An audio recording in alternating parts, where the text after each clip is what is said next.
hoping the thing that I actually like about this Donna Brazile thing, and to a large extent, what she's outlining was a story that was already reported back in that summer, which is fine.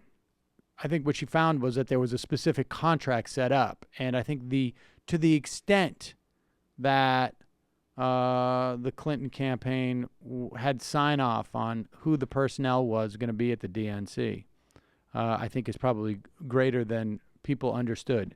But the story of people call it money laundering is one that we knew and we spoke about. And but the best part about this with the Donna Brazile thing is that my hope is, with all due respect, that it will basically quiet. It's a sense that the establishment of the party is moving on from the Clintons. And presumably, right? Like, I mean, presumably, I give it the benefit of the doubt that the reason why there's such concern over, remaining concern over the Clinton folk is that there's some deep-seated fear that she's going to run for election again in 2020. That is terrifying. But do you think that But I hope this where did puts this that perception grow, including, among some really smart people or, avid news consumers, that the DNC is so powerful? Because I think that's the other thing that comes up in these conversations, the notion that there's some type of like the Illuminati. DNC could be. But they're certainly not. But we are aware of everything that they were doing. Right. I mean, and when we have all these emails, and it's like sometimes there's emails that sound tacky, sometimes there's emails that sound borderline unethical or straight up unethical, but there's nothing like there's this general agreement, which is a problem. The biggest thing that they did, yes, that agreement was gross, but that's actually not, that is because the DNC was so weak. Was totally broke. The DNC was more than broke.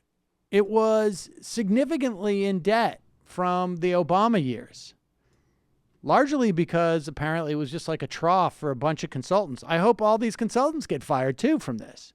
Well, I think that's from the thing the that Obama. Perez has been. That's another reason why I think Ellison mattered in terms of Perez, because a lot of this is protecting those consultants. And I think that's disgusting. true. I think that's true. And this is a function of how weak the DNC was. The biggest thing the DNC did in terms of taking any action that was supposedly supposed to help Hillary Clinton was limiting the debates. Maybe it did help her. Maybe it didn't. I think, there was reason to believe that the longer that when there were debates, she did better in terms of her numbers than not. But it definitely it hurt. What also it did is it created a vacuum that Donald Trump filled. If the Democrats had been debating earlier and more often, it would have not allowed this huge industry that grew up around Donald Trump to be as massive as it was. There was in that summer, I mean, I remember this, there was a huge vacuum of political news, and Donald Trump stepped into it. It's totally true, but I mean, even if they were, wonky debates between Bernie and Hillary are never going to get as much attention as his rallies.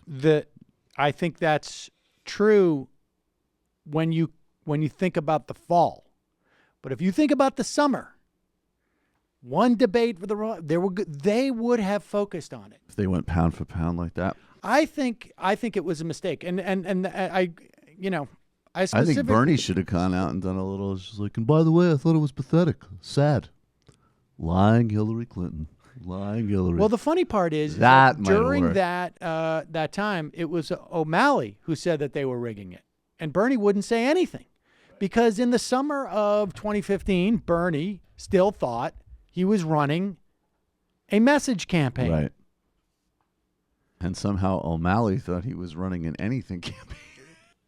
Well, do you remember? Like irony of ironies. Yeah. Do you remember in the spring of 2015? The Politico reporter? Yeah. I don't remember. Do you remember what the guy's name was? The reporter. Yeah. No. Some reporter called. Didn't he come through you or something? He contacted me. Oh, I don't remember. I honestly have no memory. A reporter called me in the spring of 2015, and he's like, I've been doing this piece on Martin O'Malley, and Martin O'Malley wants to know how he can get the attention of progressives away from Elizabeth Warren and on him. And I'm like, Elizabeth Warren? She's not running. He's got to worry about Bernie Sanders. And the guy literally laughed. And he said, you don't really think that the Democrats are going to elect a socialist? I wish I could remember this guy's name. I do too. Oh, he was so stupid. And I was like, dude, are you serious? This is where the energy is in this party. And he thought it was a joke. And I said, you go back. You want to tell Martin O'Malley something? You tell him to pay attention to Bernie Sanders.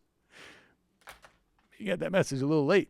You could also tell Martin O'Malley, dude, don't embarrass yourself. Right. I would go Run for Senate or yeah. something. Jesus Christ.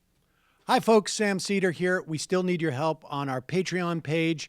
YouTube ads have come back, but not nearly as much as we had before. So if you can help us out, any little bit helps. Head over to our Patreon page right at this URL, and you'll help us keep helping you by making videos